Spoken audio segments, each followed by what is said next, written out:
आप लोग मतलब इंटर किए हैं सब लोग है नहीं? अच्छा, पेपर में क्या आता है, कौन कौन टॉपिक आते हैं, ये मालूम है आपको? क्यों? तुम तो इसी कॉलेज के होता है, किसी को मालूम नहीं? परीक्षा में आप लोगों ने पिछले साल के पेपर नहीं देखे? विश्व के इतिहास क्वेश्चन आते हैं बेटा, वर्ल्ड हिस्ट्री क्वेश्चन आते हैं विश्व के इतिहास। नहीं नहीं, हम ये कह रहे हैं कि वो तो हम सब पढ़ाएंगे आपको। हम ये कह रहे हैं कि आप लोगों ने पेपर देखे या नहीं देखे, ये बताइए। पेपर एक पेपर दिया, एक अटेम्प्ट किया। अटेम्प्ट दिया है? देखो एक चीज है, आप लोग टीचर बात बता दे बेटा। सब पहले अगर आप किसी भी कंपटीशन की तैयारी कर रहे हैं तो उसे आप लोग मजाक में ना लें। समझ में आई बात? और अभी क्या है कि ज्यादा बेटा सिद्धि कर,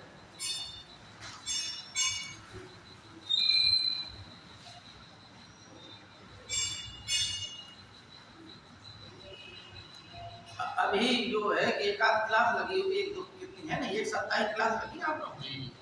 क्यों जी? अच्छा, इनमें से कितने विद्यार्थी जो आ जाए, मतलब अभी एक सप्ताह पढ़ाया जी। अब कुछ महत्वपूर्ण चीजें हैं जो तैयारी से पहले आपको समझ आई समझ। जैसे युद्ध के मैदान में आप युद्ध के लिए जाते हैं, अगर आपकी पहले से तैयारी नहीं हो तो आप युद्ध में क्या है, आदि। ठीक। अच्छा, दूसरी एक चीज तो ये हो गई। दूसरी चीज है, उसके लिए आपको क्या करना पड़ेगा, अभ्यास।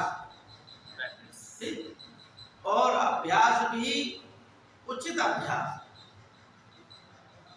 अनावश्यक का अभ्यास भी नहीं। ठीक। इतनी बात समझ में आ गई आप लोग को? तो गौर से समझिएगा, हम आपको एकदम पॉइंट वाली बात बता रहे हैं।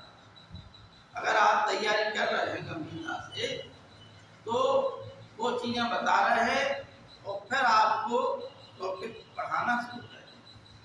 ठीक। हमने ये सब कंपटीशन दिए निकाले हैं, बहुत परीक्षाओं का अनुभव है, तो आप लोग ये मत समझिए कि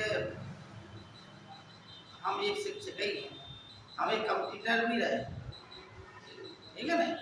तो कुछ महत्वपूर्ण चीजें हैं, जैसे एक चीज है महत्वपूर्ण कि उस जो परीक्षा आप दे रहे हैं उस परीक्षा का मूड क्या है, मतलब स्टैंडर्ड क्या है, किस स्टैंडर्ड के क्वेश्चन उभर रहे हैं। हमने पेपर देखा है आप लोगों का, उसमें कुछ बहुत ज्यादा डीप पूछते हैं, कुछ साधारण, लेकिन ऐसे साधारण पूछते हैं कि जिसकी आपको जानकारी हो। सीधा सीधा ऐसा नहीं पूछेंगे जैसे और छोटी परीक्षाओं में है कि ताजमहल या ताजमहल का निर्माण किसने कराया, ऐसे क्वेश्चन की आप अपेक्षा ना करें। समझ में आ गई बात?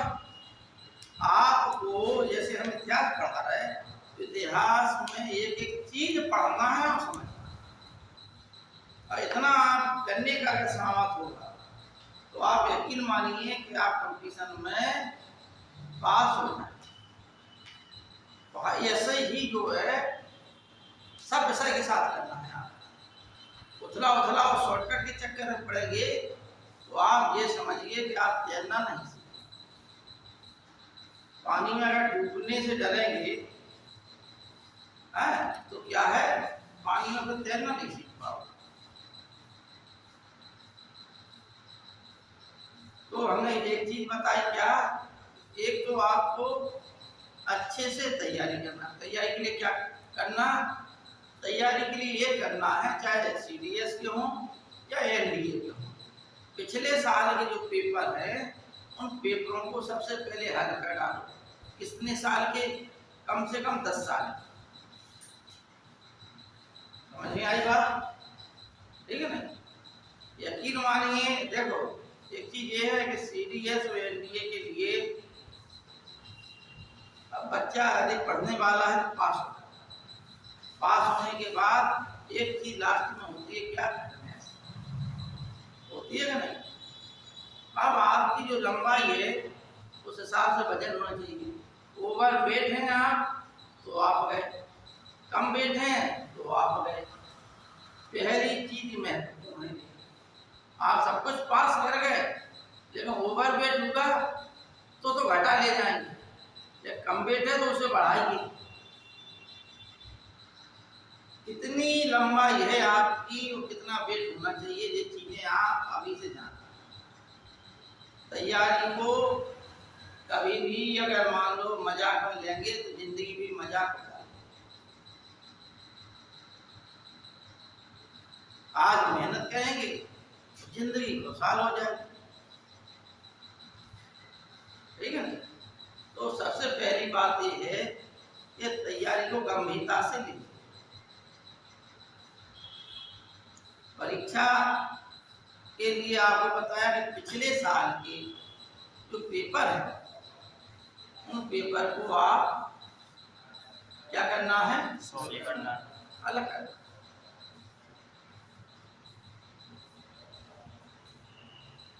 पेपर में जो दिया गया है फिर उस पेपर हल करने के पश्चात फिर किताब पूरी। क्वेश्चन कहाँ से आ रहे हैं, कैसे आ रहे हैं, किताब खोल खोल के कंसल्ट कीजिए।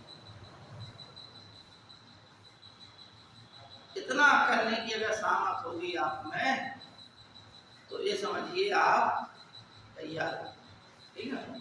हमने आप लोगों के जो पेपर देखे हैं उस आधार पर यह महत्वपूर्ण है कि एक तो हिस्ट्री में तो एक तो वर्ल्ड हिस्ट्री आती है वो एक इंडियन, ठीक है ना?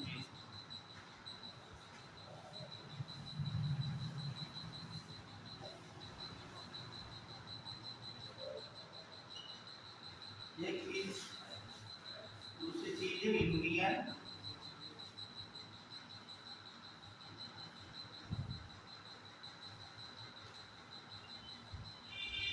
दो चीज आना, ठीक? तो इसमें परीक्षा के पेपर उठा लीजिए आप। क्वेश्चन सबसे ज्यादा कोई परीक्षा हो सबसे ज्यादा कहाँ से आते क्वेश्चन, उठा के देख लीजिए आप, कल चर्चा करेंगे, देख के आइएगा, कल बताना, ठीक है ना? जो जिस परीक्षा की तैयारी कर रहा उन सबके लिए है। और ऐसे अवसर है कि अगर आपकी विज्ञान और मैथ में पकड़ है अंग्रेजी, तो ये समझिए कि सिलेक्शन रखा ही है। गंभीरता से पढ़ने की जरूरत है। बस वर्ल्ड हिस्ट्री और इंडियन हिस्ट्री दो टॉपिक आपके हो गए, ठीक है ना? अभी तक आपने क्या पढ़ा है? एक सप्ताह की क्लास में कौन कौन से टॉपिक पढ़े? बायोलॉजी और मैथ। बायोलॉजी मैथ पढ़ा, हिस्ट्री अभी नहीं पढ़ा, इंग्लिश इंग्लिश पढ़ी है ना? तो हम प्रारंभ करें। वर्ल्ड हिस्ट्री के टॉपिक कौन कौन से हैं, सिलेबस है मालूम आपको, ठीक? तो देखो तीसरी गलती आपकी क्या है, सिलेबस मालूम,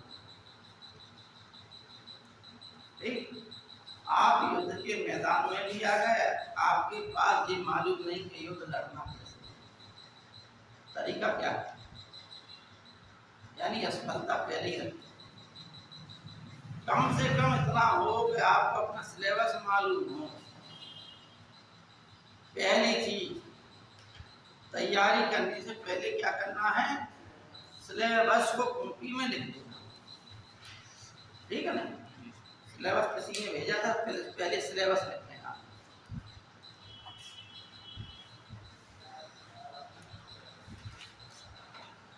फिर इस पे जो है पढ़ाई का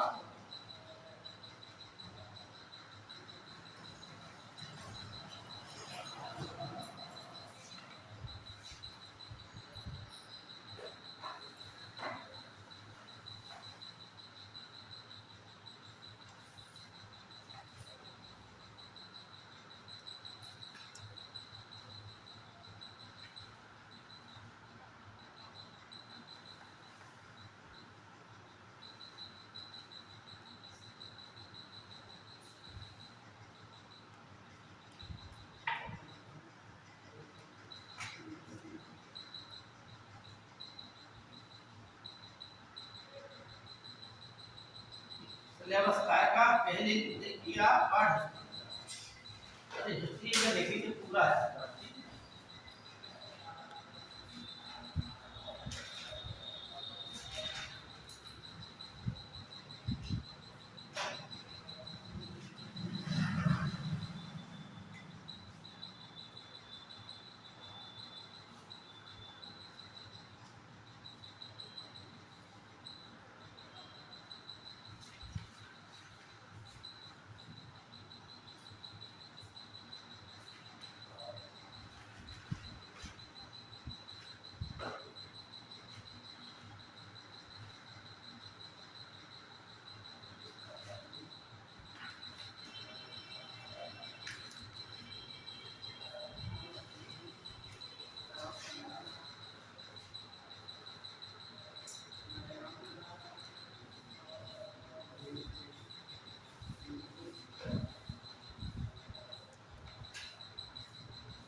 और बेटा एक खाली इतिहास में ही नहीं करना, आपको हर विषय में करना। सिलेबस मालूम नहीं है तो आप घर पर क्या पढ़ेंगे, तैयारी क्या करें। सिलेबस होना क्या है, जरूरी।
देखिए पहला है रिनेसेंस, दूसरा है एक्सप्लोरेशन एंड डिस्कवरी, तीसरा है broad survey of Indian history, चौथा फ्रीडम मूवमेंट ऑफ इंडिया, पांचवा French revolution, industrial revolution and Russia revolution, छठा है आपका वार ऑफ अमेरिकन इंडिपेंडेंस, सातवां impact of science and technology on society, impact of science and technology,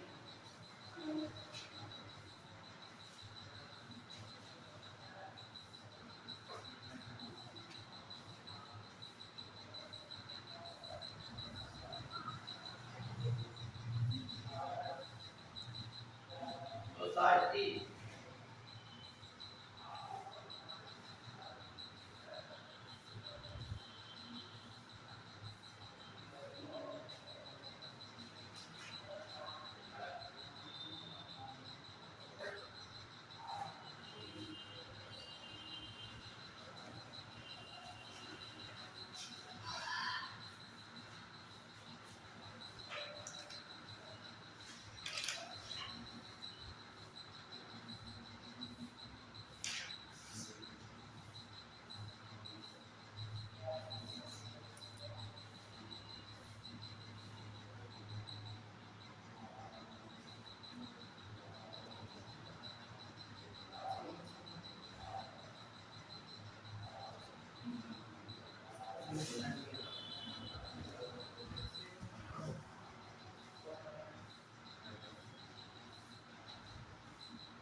आपके अंदर कोई numbering डाल दो।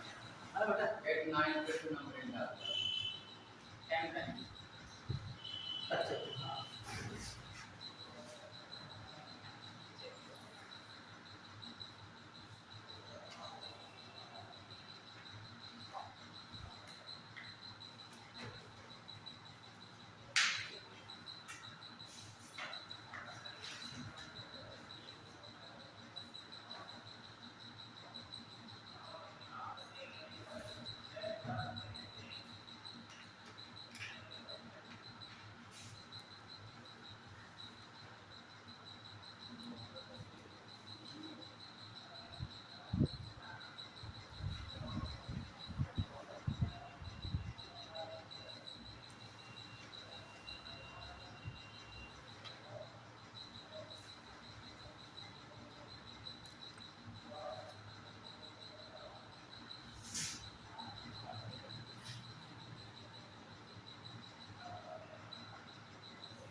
ये जो सिलेबस है एनडीए वालों के लिए कितना है सर?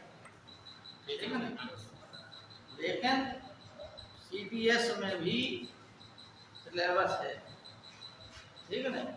ऐसा नहीं है कि वाला सीडीएस वाले ये समझें कि सिर्फ एनडीए वालों के लिए।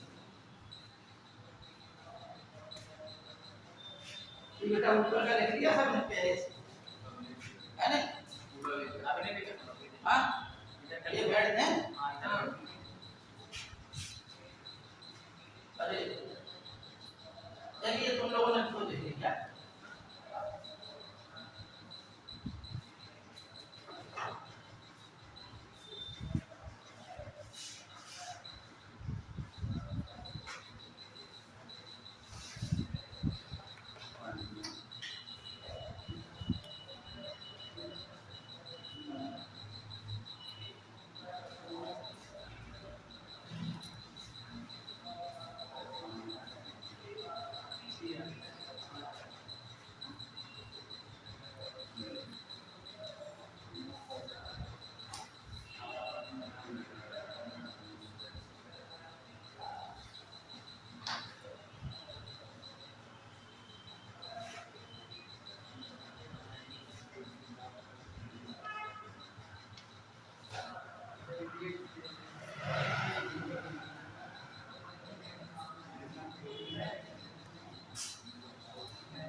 रिकॉर्डिंग हो रही है नहीं? Yes, sir, हो रही है, एक मिनट।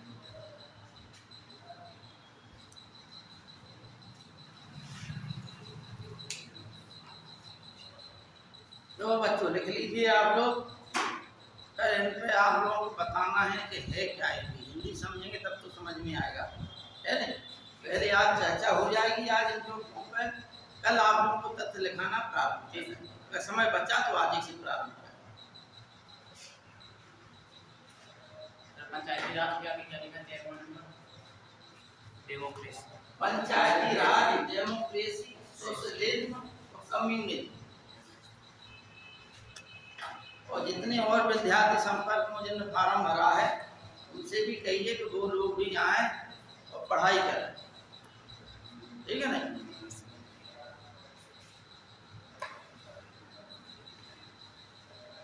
देखिए, सरकार की योजना है कि योग्य शिक्षकों के द्वारा जो निर्धन छात्र हैं और होनहार छात्र हैं उनको कंप्यूटर बनाना और कंपटीशन के लिए तैयार करना। अब ये आप लोगों का दायित्व है कि आप अधिक से अधिक संख्या में आए और जो निःशुल्क योजना चल रही है उस निःशुल्क योजना का लाभ है।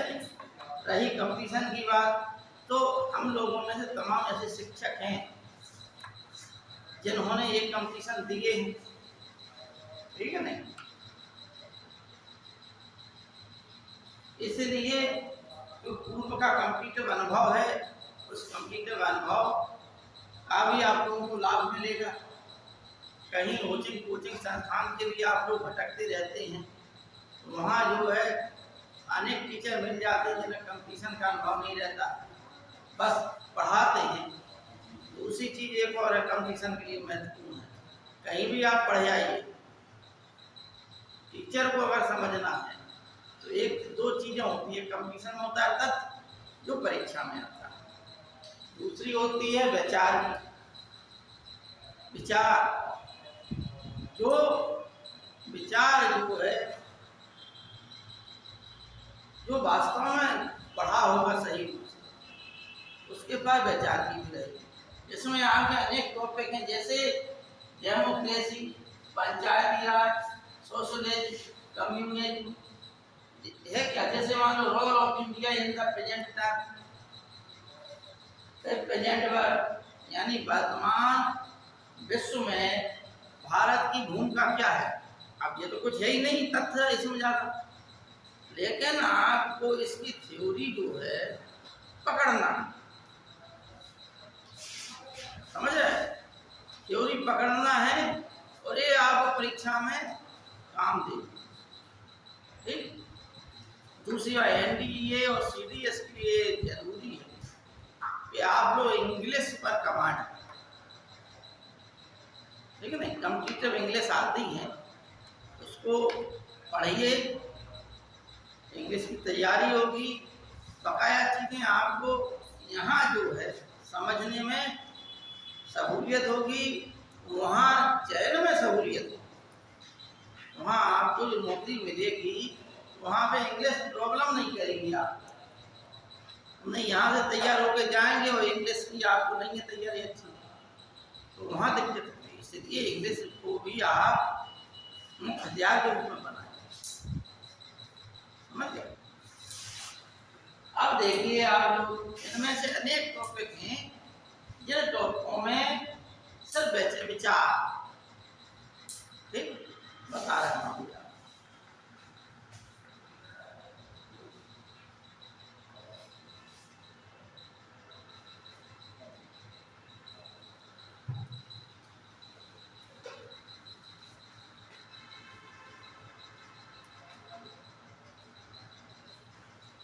देखिए पहला टॉपिक क्या है, पहले टॉपिक से, ठीक? पहला टॉपिक है रीनेसेंस। रीनेसेंस का मतलब होता है पुनर्जागरण। समझ में आई बात? अगर आपको इंग्लिश ना आ रही हो समझ में तो हिंदी लिख लीजिए। तो हिंदी से होगा क्या कि आपको कम से कम हिंदी के माध्यम से इतनी जानकारी हो जाएगी टॉपिक है क्या, ठीक है नहीं? देखो इंग्लिश के शब्द पकड़िए, लेकिन अगर आप हिंदी मीडियम हैं तो हिंदी मीडियम के लिए जरूरी है कि आप इंग्लिश का शब्द हिंदी में जानें। यह रीनेसेंस का मतलब है पुनर्जागृत होना। रेनेसां शब्द से बना है रीनेसेंस, ये विदेशी शब्द है, लैटिन शब्द है रेनेसां, उससे बना है। और अब पुनर्जागरण क्या है?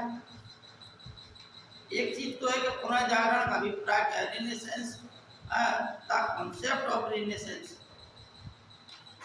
इसका कॉन्सेप्ट क्या है, एक चीज तो ये हुई। और इसमें से जो फैक्ट्स हैं वो कहाँ से उभरते हैं, तो उसके लिए इस पूरे टॉपिक के अंदर घुसना पड़ेगा आपको। तो एक चीज तो महत्वपूर्ण ये है कि रेनेसेंस यानी पुनः जागरण का मतलब है कि हम सोए हुए हैं और फिर से जागृत होना, सामान्य आदमी। लेकिन इतिहास के अर्थ में रेनेसेंस का मतलब है कि जो प्राचीन काल में हमारी विज्ञान, टेक्नोलॉजी, साहित्य, कला आदि के क्षेत्र में जो विकास हुआ। ध्यान से सुनना बेटा, ध्यान से सुनो, तो ये चीजें बाद में लिख देना ना, ठीक, ध्यान से सुनो, ये चीजें महत्वपूर्ण है। और होता क्या, देखो हम ग्वालियर में, सीधी सी बात, ठीक, 8-9 साल ग्वालियर रहे, 9 साल इलाहाबाद, कम से नहीं है। एक डाक के अंदर ग्वालियर, उसने बताया कि उसके साथ में प्राइमरी से एक उसका मित्र, प्राइमरी से वो पढ़ता था, लेकिन उस मित्र की विशेषता ये थी कि वह जो है क्लास में जो भी टीचर पढ़ाता था उसको वह ध्यान से सुनता, बड़े गौर से, बकाया दिन भर आप समझेंगे कि पढ़ाई की ना। लेकिन उसने जितनी देर वो वहाँ बैठा क्लास में, उतनी देर उसने इतना पढ़ लिया, इतना समझ लिया कि वहाँ जो टीचर ने पढ़ाया वो सब आत्मसात कर लिया।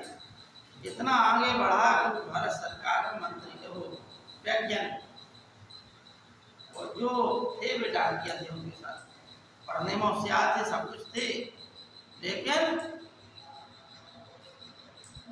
वो मेहनत करने वाला था डाकिया, मेहनत करने का ये फल आया। और जो क्लास में गौर से सुनता, ध्यान से, बच्चे की आंख बता देती है कौन के तुम ध्यान से सुनना, ठीक है ना। तो पहली चीज है तो श्रवण मनन और निधिध्यासन, पढ़ाई का तरीका होता है। आप लोग पढ़ते हैं, अब पता चले कि आप पढ़ने का तरीका मालूम, हम सब कुछ पढ़ा रहे हैं लेकिन आपके पल्ले नहीं पढ़ा रहा, हम बहुत अच्छे से पढ़ा रहे हैं आपको, लेकिन आपको मालूम ही नहीं कि हमें कैसे सब उस चीज को कैसे समेटना है। जैसे आप घी नहीं खाते, आपको घी का हलवा बना के खिला दिया जाए तो क्या हो जाएगी, अपच हो जाएगी, ठीक है ना। तो इसके लिए जरूरी है कि घी खाने की आदत डाली है, घी खाने की आदत डली होगी तो आप पचा ले जाएंगे, ठीक। पचाने का मतलब सीधी सी बात है, जो चीज पढ़ाई जाती है उस चीज को आप पचाइए, दिमाग में बैठाइए, अपने चित्त इधर उधर करेंगे आप तो समझिए कि आपका चित्त विचित्र है। योग क्या है भाई, योग सप्ताह चल रहा है, चित्त वृत्ति निरोधा है योगा। योग का 2-3 अर्थ होते हैं, लेकिन जो हमारा योग है, जिसे हम कहते हैं योग, ध्यान, धारणा, समाधि, ठीक, यम नियम आसन, धारणा, ध्यान, समाधि, यम नियम आसन, प्राणायाम, प्रत्याहार, धारणा, ध्यान और समाधि, 8 चरण का योग होता है। लेकिन एक योग का मतलब होता है मिलन, जुड़ना। एक योग का मतलब होता है आत्मा का परमात्मा से मिलन। आत्मा और परमात्मा जब एक हो जाए तो इसे क्या कहेंगे, योग। तो एक योग का मतलब है कि 2 और 2 का योग करके दिखाओ, वो भी योग है। तीसरा योग क्या है, तीसरा योग है चित्त वृत्ति निरोधा इति योग, यानी चित्त वृत्ति का चित्त है जो चित्त ठीक है, ये लड़का बैठा हुआ है, इसका मतलब है कि इसका कंसंट्रेशन पूर्ण रूप से नहीं बना। आज ये सुख की मुद्रा चाहे, सही कह है नहीं, सुख चाह रहा है। आपके बैठने का तरीका बता देता है कि आप किस पोजीशन में हैं और आप कितनी समझदारी से सुन रहे हैं।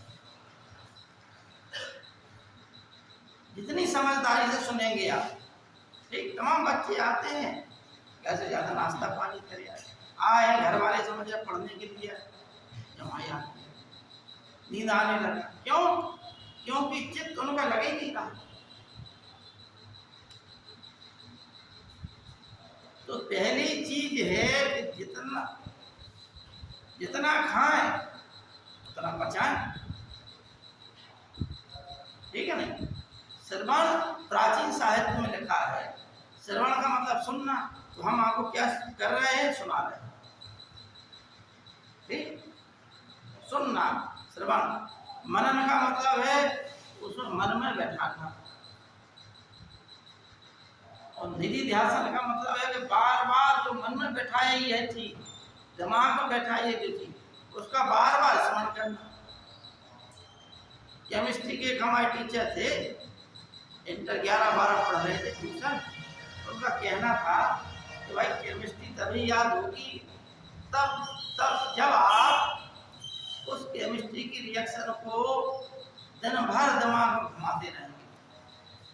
आप साइकिल चला रहे, दिमाग केमिस्ट्री में चलता रहे, आप कुछ कर रहे, दिमाग उसी में लगा रहे। जब आप बार बार स्मरण करेंगे तो चीज आपको याद हमेशा बनी रहेगी। समझ में आ गई बात? पहले ध्यान से सुनिए, उसको मनन करिए कि जो पढ़ा है, जो कहा गया है, वो है क्या, मनन हो गया। और निधि ध्यान का मतलब है कि मन में धारण कर लिया, आपने बैठा दिया, हाँ जी ये चीज। अब उसका डेली आपको अभ्यास करना। आज हमने पढ़ाया है, महीने भर बाद साफ हो जाएगा। क्यों? क्योंकि घोड़ा अड़ा क्यों, पान सड़ा क्यों, विद्यार्थी भूला क्यों, फेरा ना। यदि आप रिपीट करते रहेंगे, फेरते रहेंगे टॉपिक को, पान को पानी में अगर आप पलटेंगे नहीं, पान सड़ जाता है। घोड़ा एक जगह बैठा रहे, बंधा रहे, घोड़ा क्या है, अच्छा धावक नहीं बनेगा। आप दौड़ा रहे हैं, उसे लगाम बंधा है 1 साल से, अब आपको जरूरत हुई युद्ध के मैदान में, शत्रुओं ने पीछा किया आपका है, अब घोड़े को अभ्यास नहीं है, दौड़ते दौड़ते अड़ गए, आप बढ़ ही नहीं रहे। क्यों? क्योंकि आपने उसे घुमाया, इसलिए अड़ गया। विद्यार्थी भूला क्यों? क्योंकि विद्यार्थी भूलता इसलिए है क्योंकि वह रिवीजन अगर करता रहे तभी ना दोहराता रहे। ये कॉमन चीजें हैं पढ़ाई से पहले की, जो हर शिक्षक नहीं बताता, तो पढ़ा के अपना दिए कर, ठीक है ना।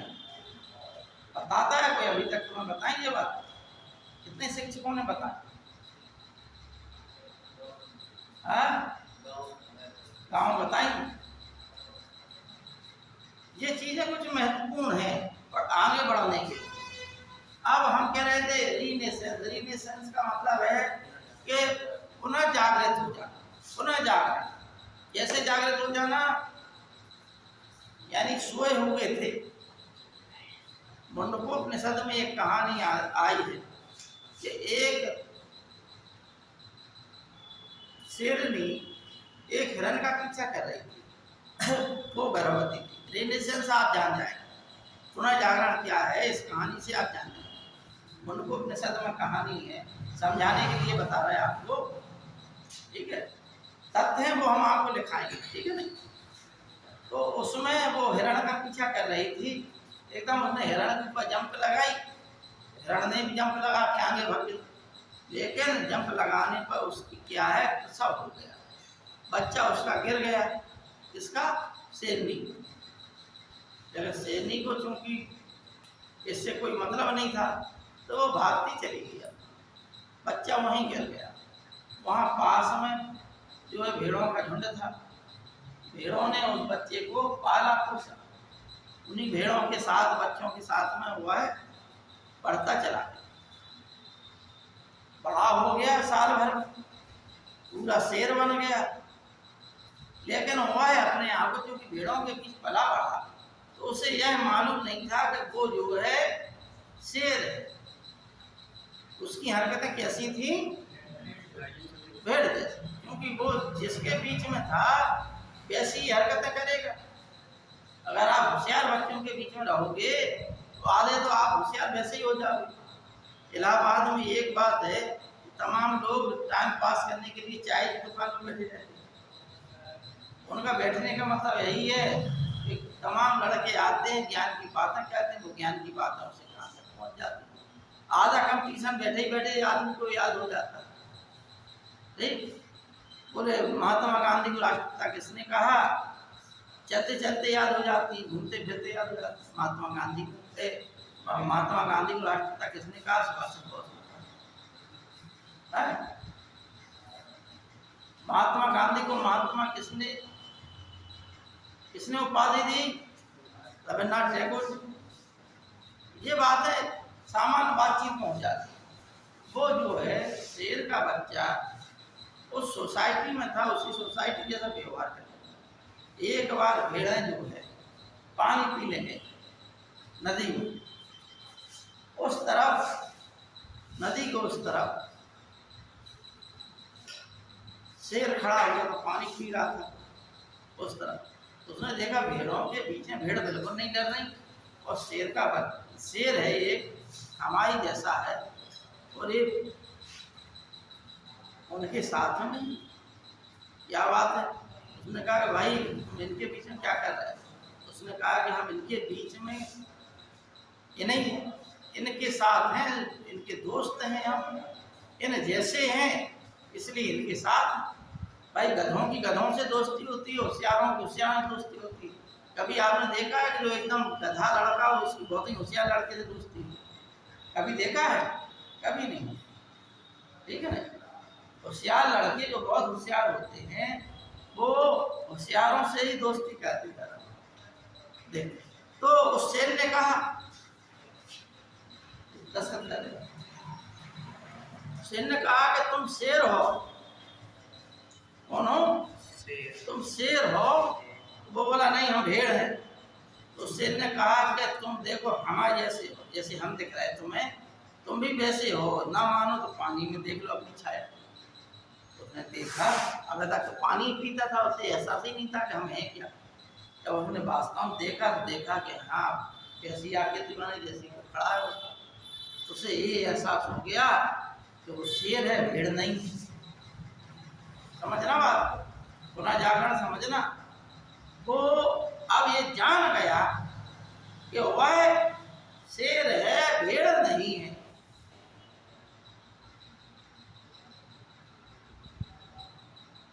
उस तरफ खड़े शेर ने कहा कि तुम जो है जैसे दहाड़ो, वो भी वैसे ही दहाड़ा, यानी जहाँ जैसे ही दहाड़ा भेड़ जितनी थी साथ में सब भाग। उसने कही ये तो अब जान गया अपना स्वरूप, ये अपना स्वरूप जान गया। ठीक उसी प्रकार से पुनः जागरण का मतलब है कि यूनान की सभ्यता, रोम की सभ्यता, जिस सभ्यता में ग्रीक के महान विद्वान पैदा होंगे, इतिहास का पिता किसे कहा जाता है? हेरोडोटस कहा जाता है। तो उस काल के थे कब? यूनान की सभ्यता से। यूनान की सभ्यता का अंत इसमें हो गया रोम की सभ्यता में।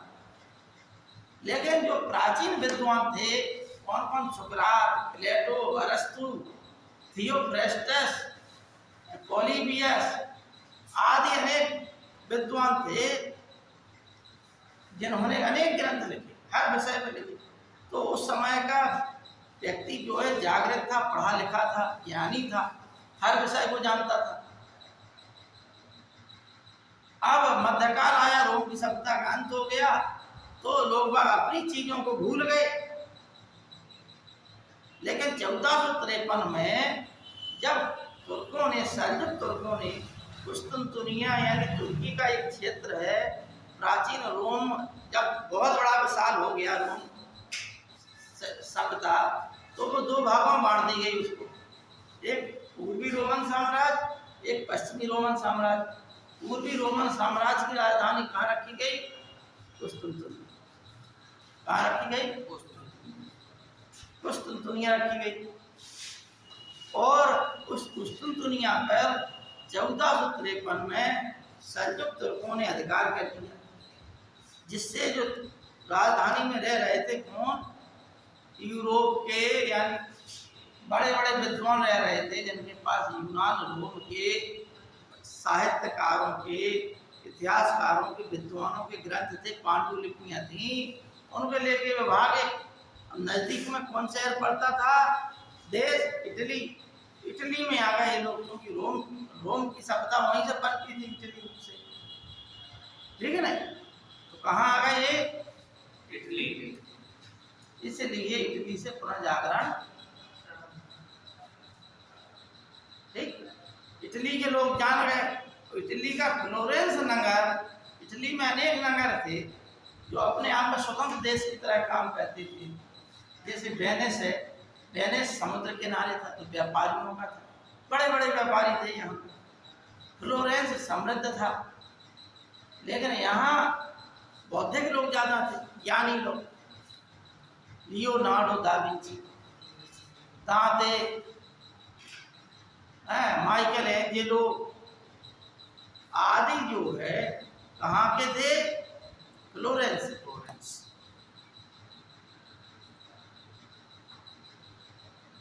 लियोनार्डो दा विंची का नाम सुना है?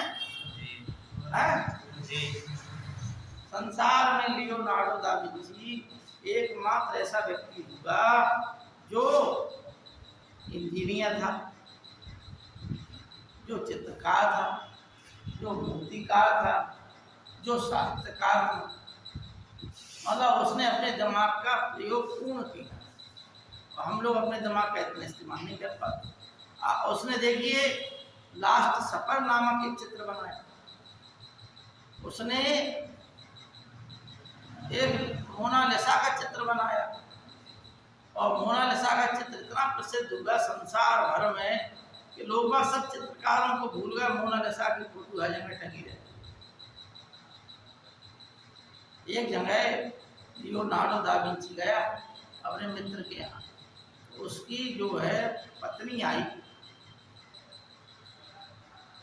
तो आदमी होता है कि दूसरे को देख के स्माइल देता है, इसका मतलब है कि हम आपको देख के प्रसन्न हैं। ठीक है, देखो अंग्रेज लोगों से मिलेंगे तरीका होता है। आप किसी से मिले, चेहरा भौंको आपका एकदम, चेहरे को उदासी हो, इसका मतलब है कि आपको मिलने में कोई रुचि नहीं। आपका चेहरा बता। आप अगर किसी से हाथ मिलाएं जोश में, देखो तरीका होता है, हाथ का जोश में मिलाएं तो इसका मतलब है कि आप उसके साथ में जागरूक हैं। स्फूर्ति एक का मतलब है कि आप उसके साथ में उत्साह से मिल रहे हैं, चेहरे पे प्रसन्नता हो। ठीक, इसका मतलब दूसरा आदमी ये समझता है कि ये हमसे मिलकर खुश हैं, और इतने खुश हैं कि शरीर में स्फूर्ति भी आ गई है हमें मिलने से। आपने देखा और नेता लोग मिलते हैं तो एकदम हाथ मिलाते तेजी है नहीं, चेहरे पर एकदम प्रसन्नता लाते हैं। ये बहुत बड़ी खुशी हुई। ये औपचारिकता है। आप लोग भी मान लो किसी अधिकारियों से मिलेंगे, लेकिन सेना में तरीका होता है लेकिन तरीका यही है जो हम बता रहे हैं, समझ रहे? तो वो लेडीज आई, उसने हल्की सी स्माइल दी, तो लियोनार्डो विंची को इतनी पसंद आई कि उसने वैसा ही चित्र बनाया। अब बस वही चित्र संसार भर, क्योंकि उसमें हल्की सी एक तरफ देखना आप मुस्कुराहट, हल्की सी बिल्कुल। और बस यही चित्रकारी की सबसे बड़ी खूबी है कि आप चित्र देखेंगे, अगर गौर से देखेंगे तो आपको हल्का सा मुस्कुराता हुआ चेहरा समझ में आएगा। और सामान्य दृष्टि से देखेंगे तो आपको कुछ समझ नहीं आएगा। आपको लगेगा काय का चित्र, क्या इसकी क्या विशेषता है, कुछ समझ ही में नहीं आएगा। लेकिन जब गौर से देखेंगे आप तो आपको लगेगा कि हाँ जी हल्की सी स्मार्ट। तो यही चित्रकार की विशेषता है। तो वो इटली जो है उस समय क्या है, पुनर्जागरण केंद्र हो गया। क्यों हो गया?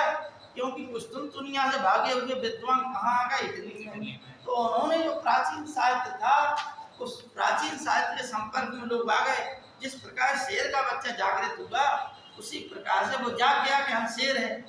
इसी प्रकार से इटली के लोग जान गए कि हम इटली हो चाहे यूरोप हो, वहाँ के लोग इटली से बस सब देशों में फैल गए इटली के आसपास। उन्हें ये लगने लगा कि हम इतने समृद्ध थे, इतने ज्ञान के शिखर पे थे। तो वो पुनः उनमें ऊर्जा संचालित हुई और उसकी ऊर्जा का परिणाम ये हुआ पुनर्जागरण के बाद के इंग्लैंड में औद्योगिक क्रांति हो गई। समझना बात? हम तुम्हें वर्ल्ड हिस्ट्री के एकदम सूत्र बता दें कैसे क्या। ये हम एक एक टॉपिक बताएंगे अभी, ठीक है नहीं? पहले आप सूत्र समझ। सूत्र का मतलब वर्ल्ड हिस्ट्री में एक घटना है दूसरी घटना कैसे, जो तथ्य हैं वो हम पुनर्जागरण के पहले टॉपिक से आपको दिखाएं, ठीक है? फिर हम इन टॉपिकों पर भी चर्चा करने आज आप लोगों को।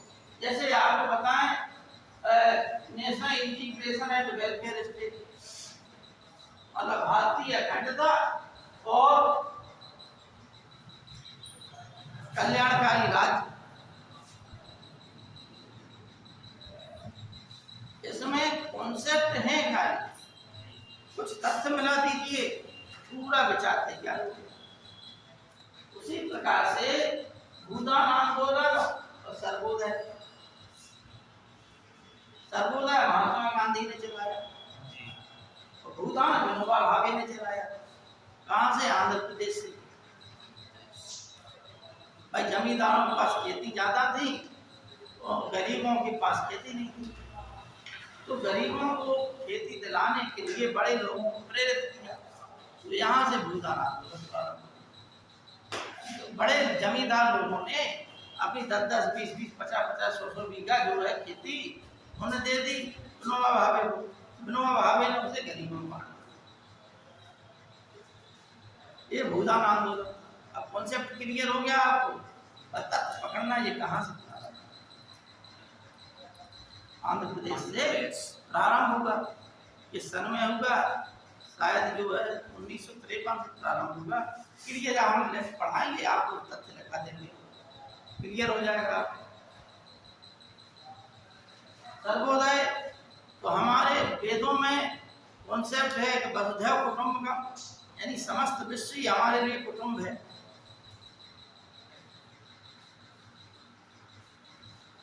बौद्ध काल आया और उसमें कहा गया बहुजन हिताय बहुजन सुखाय।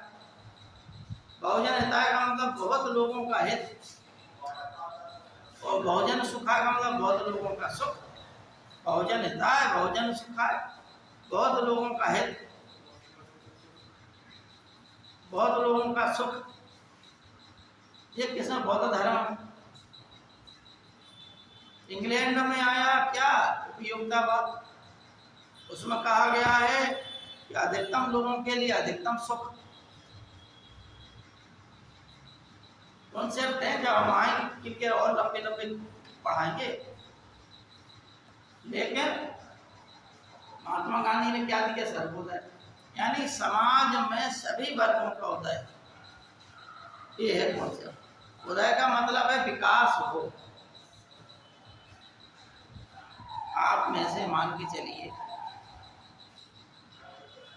2 बेंच लग जाए नौकरी में, ये 2 लोग ना लगे तो समाज का विकास हो जाएगा।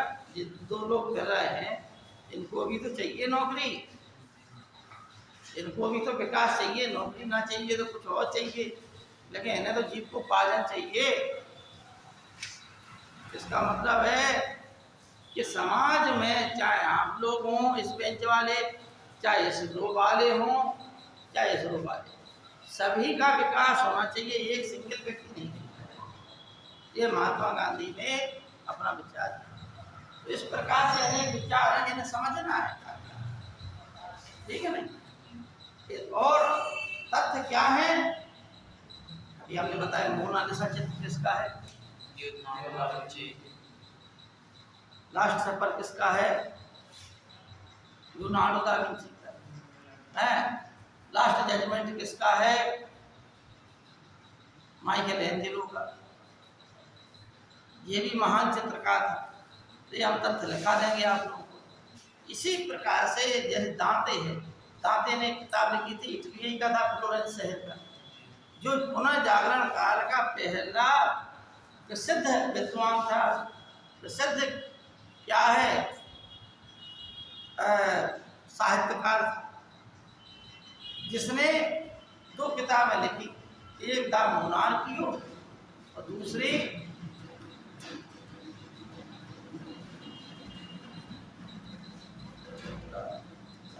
कॉमेडी नाइट है, क्या है? Divine comedy. हाँ? Divine comedy. Divine comedy. हाँ, डिवाइन। जो डिवाइन कॉमेडी है, ये उसकी बड़ी प्रसिद्ध। ये आपको सिर्फ तथ्य यही रखना है, और थ्योरी आपको हम बता देंगे कि पुनः जागरण काल। देखो, एक तो अभिप्राय समझ गए आप लोग। अब क्या पढ़ना है? पुनः जागरण काल का अभिप्राय, इसके बाद उसके कारण क्या थे और परिणाम क्या थे। 3 चीजें हो गई। और पुनः जागरण काल से संबंधित व्यक्ति जिनसे क्वेश्चन आप पूरा जो तथ्य है वो हम दिखा देंगे, लेकिन फैक्ट जो है, कहानी जो है, पूरी आपको याद हो जाएगी। इसी प्रकार से पढ़ना होता है। क्या? पुनः जागरण का अभिप्राय, दूसरा पुनः जागरण का कारण, तीसरा पुनः जागरण के प्रभाव, इसके पश्चात पुनः जागरण संबंधित महत्वपूर्ण व्यक्ति। जितना पढ़ा लिया पूरा टॉपिक याद हो गया। अब तुम क्वेश्चन कहीं से भी बनाओ, याद है नहीं? अच्छा, एक महत्वपूर्ण बात, एक इंडियन हिस्ट्री में जो सबसे महत्वपूर्ण बात है, किसमें? CDS और NDA। आप दक्षिण भारत का इतिहास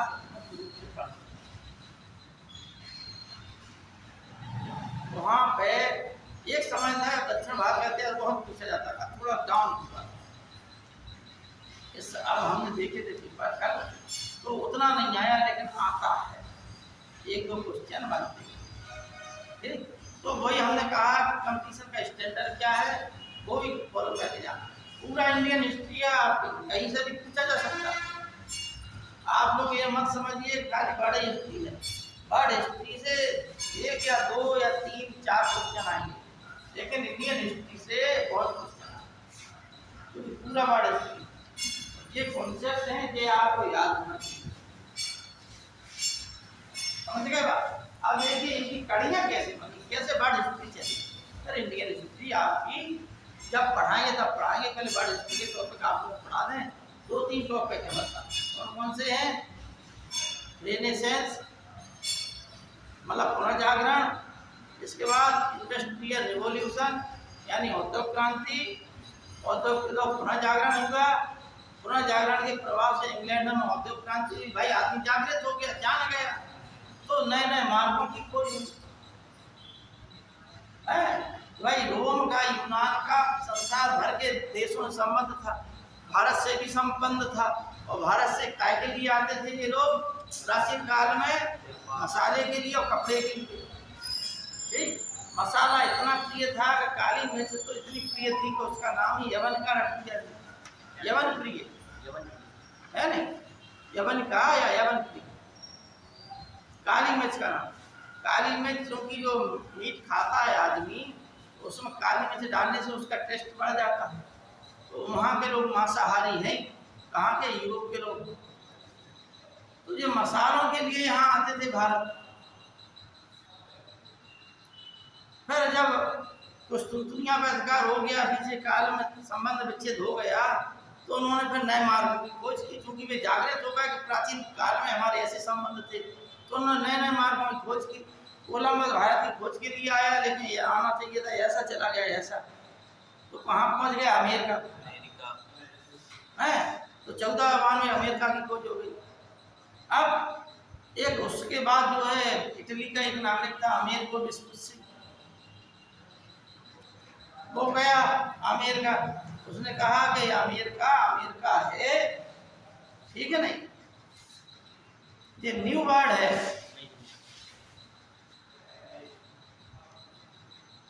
तो इसलिए उसने जब संसार को बताया कि नई दुनिया है, इसलिए उसी के नाम पर उस महाद्वीप का नाम क्या कर दिया गया, अमेरिका। और अमेरिका महाद्वीप से जुड़ा होगा ये एक और महाद्वीप है, इसलिए उत्तरी अमेरिका और दक्षिण अमेरिका।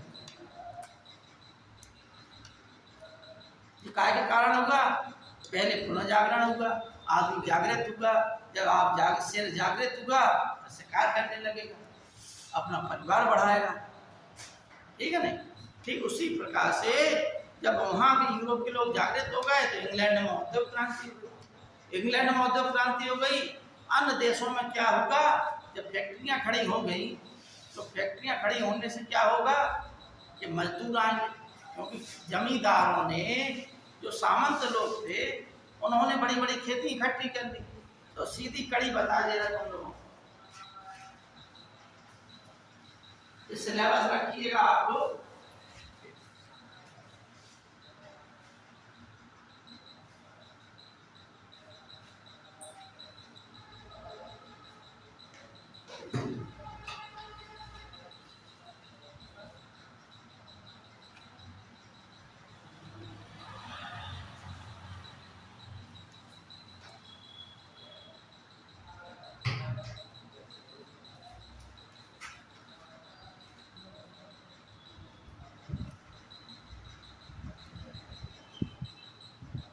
सबसे पहले क्या हुआ, पुनर्जागरण के प्रभाव से आदमी जो है चेतन हो गया, जान गया। जान जैसे अभी आप नहीं जानते थे, अब आप लोग जान गए हैं। अब आप क्या करेंगे भाई, आप बंदूक चलाना नहीं जानते, मान के चलिए। अब जब आप बंदूक चलाना जान जाएंगे तो आप फिर अनेक युद्ध लड़ेंगे, लड़ेंगे कि नहीं लड़ेंगे। ठीक उसी प्रकार से यूरोप के लोगों ने भी वही किया, जब जागृत हो गए तो उन्होंने उसके लिए काम किया। अब अन्य देश क्या है, आपस में लड़ रहे थे। इंग्लैंड तब लड़ता था जब उसके हितों की हानि हो, लेकिन इंग्लैंड में ऐसा था, इंग्लैंड में खदानें थी, इंग्लैंड में आंतरिक गड़बड़ी नहीं थी। अन्य देशों में अंदर ही अंदर लड़ाई झगड़ा चल रही थी। इंग्लैंड में औद्योगिक क्रांति होगी, पुनर्जागरण दिल्ली में होगा, लेकिन औद्योगिक क्रांति लेकिन छापे खाने का आविष्कार काम को सबसे पहले जर्मनी, गुटेनबर्ग ने किया था, जर्मनी के। तो ये अनेक आविष्कार हुए। औद्योगिक क्रांति का मतलब है उद्योगों में क्रांति आना, ठीक है नहीं। क्रांति का मतलब होता है परिवर्तन, क्रांति का मतलब क्या होता है, परिवर्तन, रिवॉल्यूशन बोलते हैं अंग्रेजी, ठीक है नहीं। इसका मतलब परिवर्तन, यानी उस क्षेत्र में परिवर्तन आना। इंडस्ट्री रिवॉल्यूशन का मतलब क्या है, उद्योग के क्षेत्र में परिवर्तन आना। तो इससे होगा क्या कि नए नए, अभी तक सूट क्या, एक आदमी एक सप्ताह महीने भर में खटर पटर कर रहा, पहले सूत लेके रुई लेके काट रहा तकलीफ से। फिर क्या किया उसने, धागे बनाए, उन धागों को फिर ऐसे में लगाया और ऐसे में लगाया, फिर खटर पटर ऐसे चला रहा मशीन, ठीक। फिर क्या बना, महीने भर की मेहनत के पश्चात एक कपड़ा, वो भी एक दो लोगों के लिए, महीने भर में एक आदमी के द्वारा। तो जब ये आदमी दिन भर मेहनत कर रहा महीने भर, तो उसकी कीमत भी ज़्यादा हो जाएगी। मशीनों के आने से क्या होगा, एक दिन में ही हजारों लाखों आदमियों के लिए एक मशीन कपड़ा बना देती है, पतला कपड़ा, महीन कपड़ा, मजबूत कपड़ा बना देती है। इसमें विकास हुआ, कैसे हुआ, किसने क्या किया, वो आपको तथ्य लिखना, ठीक है नहीं।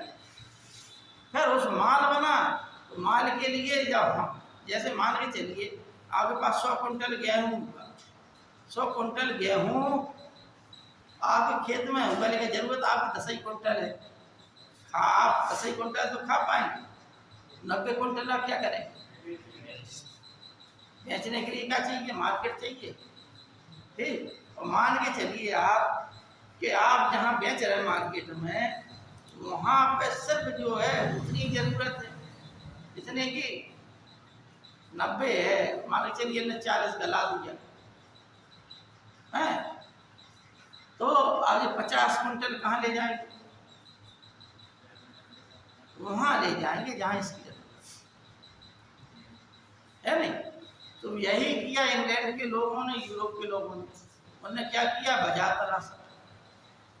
ठीक, बाजार तलाशा तो उपनिवेश बनाया, साम्राज्य बनाया, यानी उन तो लोगों को कब्जे में किया और वहाँ पर अपनी शासन प्रणाली लाती उसको। ठीक, ऐसे ही अब दो चीजें हो गई। इसका परिणाम क्या होगा? औद्योगिक क्रांति से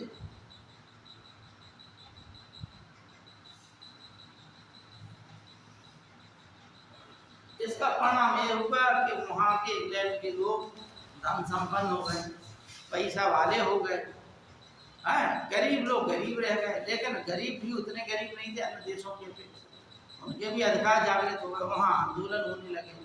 सरकार ने क्या किया कि जो उद्दंड टाइप के लोग थे उन्हें पकड़ पकड़ के कहाँ भेजा? अपने देश से दूर। वो देश कौन सा था? अमेरिका, उत्तरी अमेरिका। ठीक है नहीं? अपराधियों को पकड़ पकड़ कर कहाँ भेजा? अमेरिका में। अब कुछ ऐसे लोग थे जो इंग्लैंड के धर्म से नफरत करते थे, ईसाई थे, लेकिन इंग्लैंड में ईसाई धर्म अनेक भागों में बट गया था।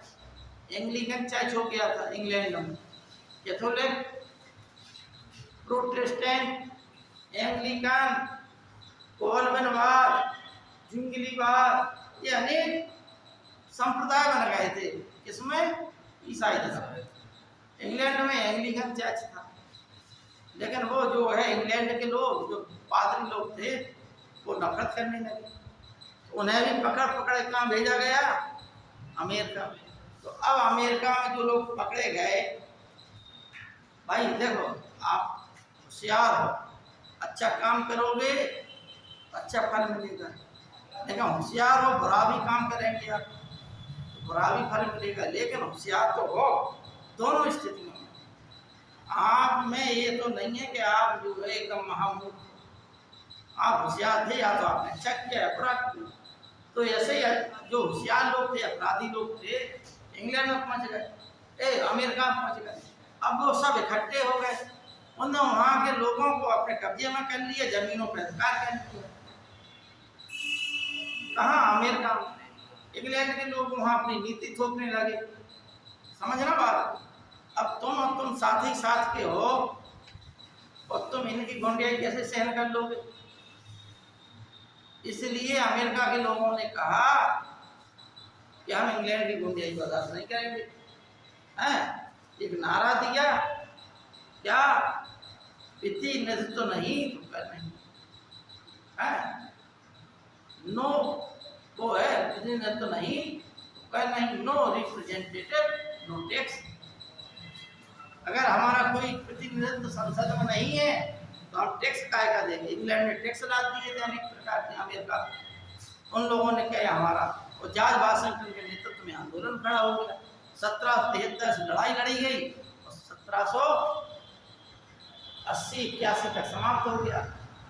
इंग्लैंड ने अमेरिका को 83 में मान्यता दी, तो ये अमेरिका का स्वतंत्र संग्राम हो गया। अच्छा, इंग्लैंड और फ्रांस में लड़ाई चलती थी। इंग्लैंड भी चाहता था कि हम अन्य देशों में कब्जा करें, फ्रांस भी चाहता था, तो इनकी लड़ाई चलती थी और सप्तवर्षीय युद्ध हुआ। उस युद्ध में सप्तवर्षीय युद्ध हुआ जिसमें फ्रांस हार गया था, कुछ परिणाम हुआ था। तो इंग्लैंड, फ्रांस चाहता था कि हम इंग्लैंड को पटक नहीं दें, तो उसने क्या किया कि अमेरिका के स्वतंत्रता संग्राम में उसने अपनी सेना भेज दी, हथियार भेज दिए। तो इंग्लैंड को हारना पड़ा अमेरिका स्वतंत्रता संग्राम में। लेकिन अमेरिका तो आज़ाद हो गया, फ्रांस में क्या होगा? फ्रांस में क्रांति होगी, क्योंकि जो लोग अमेरिका गए थे, अमेरिका में क्या सीख लेके आए? समानता, स्वतंत्रता और भाईचारा। तो फ्रांसीसी क्रांति की 3 चीजें प्रसिद्ध हो गई, परीक्षा में आती हैं। फ्रांस की क्रांति ने 3 से कौन से शब्द दिए? समानता, इक्वालिटी, अंग्रेजी में इक्वालिटी, फ्रीडम या इंडिपेंडेंस, स्वतंत्रता, और बंधुता यानी फ्रेटर्निटी, भाईचारा। ये कौन लेके गया अमेरिका से? फ्रांस के लोग, फ्रांस की सेना के लोग। आप कहीं जाएंगे बाहर, आप इंग्लैंड घूमने गए तो वहाँ की वातावरण से प्रभावित होकर यहाँ आएंगे तो कहानियां नहीं बताएंगे लोगों को? बताएंगे क्या नहीं बताएंगे? बिल्कुल बताएंगे। आप हम क्या एक सुना के जो टीवी को फिल्म देखने जाते हो, अगर उसमें कुछ कहानी अच्छी समझ में आई तो आप अपने 4 दोस्तों को बताते हो यार फिल्म बहुत अच्छी थी। तो ये तो है देश की बात, कल्चर की बात, सभ्यता की बात, उन्नति की बात। तो वहाँ के लोग बड़े प्रभावित हो गए। कहाँ के फ्रांस के लोग, उन्होंने कहा यार ये तो अच्छा सिस्टम है, राजशाही नहीं, कुछ नहीं, आदमी अपना अपना कर रहा, अपना खा रहा, और हम ही लोगों की शासन प्रणाली है। लोकतंत्र कहाँ स्थापित हुआ? अमेरिका में, है नहीं? अमेरिका में ही तो लोकतंत्र स्थापित हुआ था। तो उन लोगों को, फ्रांस के लोगों को ये पद्धति अच्छी लगी, तो फ्रांस के लोगों ने 1789 में क्रांति कर दी। और जो लिबर्टी ऑफ स्टैच्यू अमेरिका में, वो फ्रांस के लोगों ने दिया था, ठीक है ना? तो फ्रांस में क्रांति हो गई। उस समय राजा कौन था फ्रांस का? लुई 16वां। जनता ने पकड़ के जो नेता थे उसे फांसी पर चढ़ा दिया। अब फ्रांस की क्रांति में तमाम वो हो गई, ठीक है ना? तो फ्रांस में क्रांति हुई, अन्य देशों में भी क्रांतियां हो गई, रूस में भी क्रांति हुई, ठीक? इस प्रकार से ये वर्ल्ड हिस्ट्री कुछ है। अब उसमें जो जैसे रूसो था, फ्रांस की क्रांति में रूसो, वॉल्टेयर, मोंटेस्क्यू, इन 3 लोगों का ज़्यादा महत्वपूर्ण योगदान है। इनकी किताबें पढ़ लो, इनके स्टेटमेंट पढ़ लो, है जैसे द स्पिरिट ऑफ लॉ, इसकी पुस्तक है मोंटेस्क्यू की, कानून की आत्मा कहते हैं, द स्पिरिट ऑफ लॉ, जिसमें उसने ये बताया कि व्यवस्थापिका, न्यायपालिका और कार्यपालिका, ये तीनों अलग अलग होना चाहिए, यानी शक्ति एक जगह केंद्रित नहीं होनी चाहिए। राजा के पास होती है ये तीनों चीजें, भाई राजा ही कार्यपालिका है, राजा ही न्यायपालिका है, और राजा ही व्यवस्थापिका है। क्या होता था? राजा निरंकुश हो जाता था। अब अगर तुम तीनों चीजों को अलग अलग कर दो तो कोई भी गुंडियाई नहीं कर पाएगा, क्योंकि अगर तुम गुंडियाई जाओ तुम्हारे ऊपर दूसरी चीज बैठेगी। अगर भारत सरकार कोई गलत कानून बनाती है तो आदमी जाके न्यायालय चला जाता है, न्यायपालिका की उसकी समीक्षा करती है और समझती है कि ये चीज गलत है, जनता के हित के लिए नहीं है, न्यायपालिका अंगा लगाती है उसमें। तो सरकार भी ऐसे कानून नहीं बना पाती, क्योंकि सरकार को 5 साल बाद फिर से जनता के बीच में आना है। अगर आप गलत चीज बनाएंगे और न्यायपालिका ने कह दिया तुम गलत कर रहे हो, जनता के मन में क्या साख रहेगी? खराब, तो सरकार धड़ाम से गिरेगी। तो ये क्या है? शक्तियों का पृथकीकरण है। किसने बताया? मोंटेस्क्यू। अच्छा, रूसो ने क्या बताया? रूसो ने बताया समानता और स्वतंत्रता। सबसे ज्यादा जो समानता और स्वतंत्रता के नारे हो रहे थे, ये वास्तव में रूसो ही की देन थी। रूसो बहुत बड़ा बुद्धिजीवी था, अनेक किताब लिखी उसने, अनेक निबंध लिखे हैं। मनुष्य स्वतंत्र पैदा हुआ है पर सर्वत्र जंजीरों में जकड़ा है। किसने कहा? रूसो। ये रूसो का कथन है। विश्व ज्ञान किसने लिखा? दिदरो ने, ठीक है ना? इस प्रकार से आपके जो टॉपिक हैं उन टॉपिकों के अंतर्गत टाइम हो तो कुछ आपको लिखा दें, कैसा?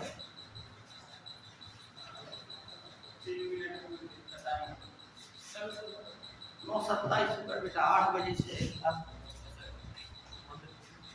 कितने हुए? 1:12 की तो हो ही गई।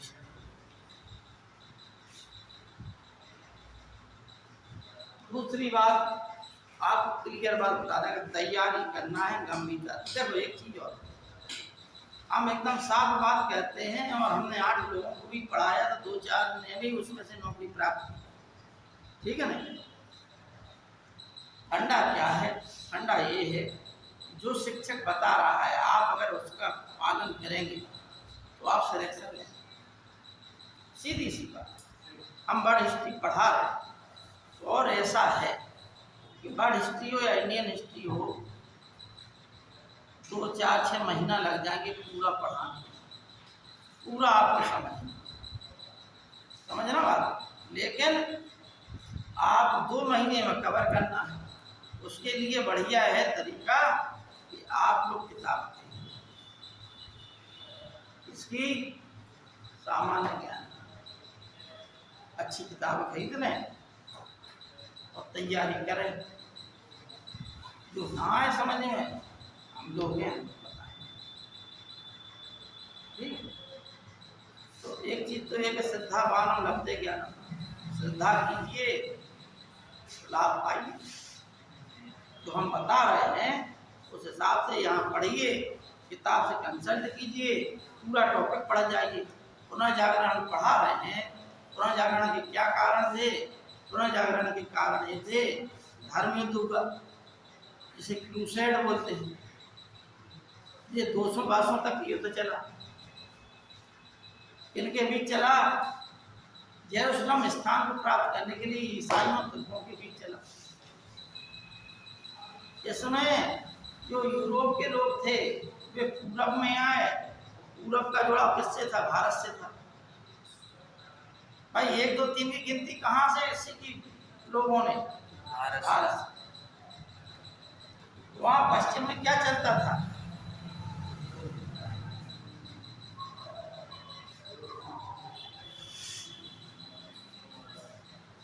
ये वाले इसमें गड़बड़ हो जाती है आदमी। कहाँ तक याद करोगे? 100, 200, 1000, अरब। अच्छा, हम लोगों का ये सूत्र है कि हम लोग आदमी लाखों करोड़ों की बात कहता है, हम संख अरब खरब तक की बातें कहते हैं। अरब के बाद खरब, खरब के बाद संख और महापदम जाने कहाँ तक गिनती कर ली हम लोगों ने। अब ये गिनती कब एक्यूरेट और शुद्ध हो? जब सीधी सी बात है 1, 2, 3, 4, 5 आगे बढ़ते सीधे सीधे हैं, है कि नहीं है? अब यहाँ पे जेबी ने स्थान बना है और जेबी बना है। अब ये काय का हो गया? ये 5 यहाँ, ये 5 है, 5 ये हो गया और ये काय का? ये 1 का है। लेकिन इसे क्या कहते हैं? 4 आदमी। देखना 5 से हो गया 6000 कर दिया। इसमें कंफ्यूजन है कि ये एक्यूरेट है हमारे। अच्छा, 0 यानी 1 से पहले क्या था? ये भी ज्ञान पश्चिम के लोगों ने किनसे सीखा? भारत से। समझ में आई बात? ये पुनर्जागरण के कारण होगा। ये पुनर्जागरण के कारण क्या थे? एक तो धर्म युद्ध में जो सैनिक लोग गए उनका पूरब के लोगों से संपर्क हुआ, जिसे हम क्रूसेड बोलते हैं। ठीक है ना? क्या बोलते हैं? क्रूसेड यानी धर्म युद्ध। पूरब गए, आप घूमने गए, वहां कुछ तो चीज सीख के आएंगे, अपने लोगों को बताएंगे। इसका प्रभाव बड़ा वहां यूरोप के लोग।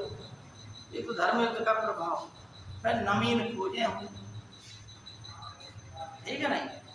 नई खोजें हुई अन्य देशों की, इसके कारण भी पुनर्जागरण हुआ। ठीक, तुर्कों का कुस्तुनतुनिया पे अधिकार, इसके कारण भी पुनर्जागरण हुआ। यानी जो अरब के लोग थे उनसे भी संपर्क था इनका, है। ऐसे अनेक कारण थे जिनके कारण अच्छा वैज्ञानिक आविष्कार भी हो गए अनेक। मतलब जैसे गुटेनबर्ग ने 1450 के आसपास ही छापा खाना बना दिया था। समझना बात? 1450 में ही छापा खाना बना दिया गुटेनबर्ग ने, और 1453 में कुस्तुनतुनिया का अधिकार हुआ था। तो उससे पहले ही छापा खाना बन गया था।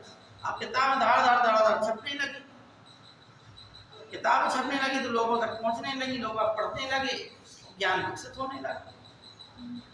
भाई भारत जब अंग्रेज लोग आए, अंग्रेजों की नीतियों को, अंग्रेजों की भाषाओं को हम बात ये नहीं समझ पाते थे, वे आपस में कुछ कर लेते, उन्होंने हमारी भाषा सीख ली थी और हम प्रशासन कहते रहे, हम वो गाली भी दे रहे तो हम समझ नहीं पा रहे, क्यों? क्योंकि हमें मालूम नहीं भाषा क्या बोल रहा है। लेकिन फिर उन्हें जरूरत पड़ी यहाँ पर, तो उन्हें क्लर्क बनाए यहाँ प्रशासन करने के लिए, क्लर्क बनाए तो उन्हें अंग्रेजी सिखाई उन लोगों को।